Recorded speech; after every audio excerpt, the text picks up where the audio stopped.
Welcome back. A report last week showed inflation is starting to ease, but the cost of childcare remains high and many families struggle to afford it. CBS News business analyst Jill Schlesinger is here with ways to make childcare more affordable. This one hits close to home. I've got two little ones, Jill. So what is the cost of childcare right now?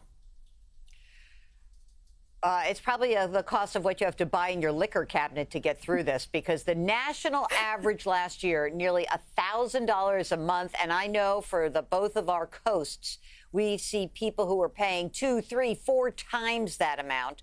And we know that child care costs nationally, they are up by more than 30% since 2019. And that is faster than the overall inflation rate.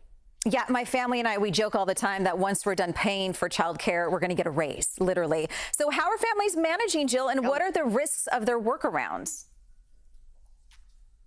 Well, I'm sure you see this all the time, that one result of the costly child care out there is that it pushes workers out of the labor force. And this is particularly dangerous for women, because if you're waiting until your kids go to school, remember, you're going to lose 5 years of putting money into your retirement account, or maybe you're off track to get raises. So it's a really detrimental impact.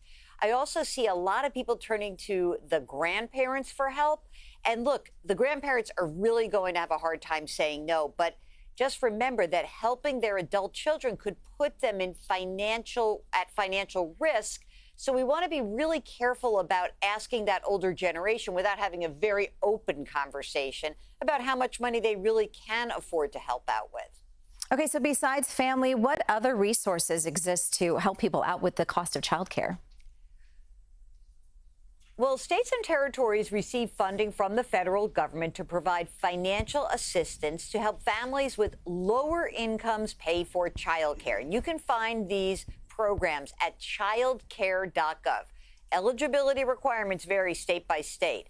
Also, if you are working, please take advantage of those employer-based dependent care flexible spending accounts. You get a little help from Uncle Sam to pay for your care. And also, don't forget to claim the Child and Dependent Care Tax Credit when you file your taxes every year.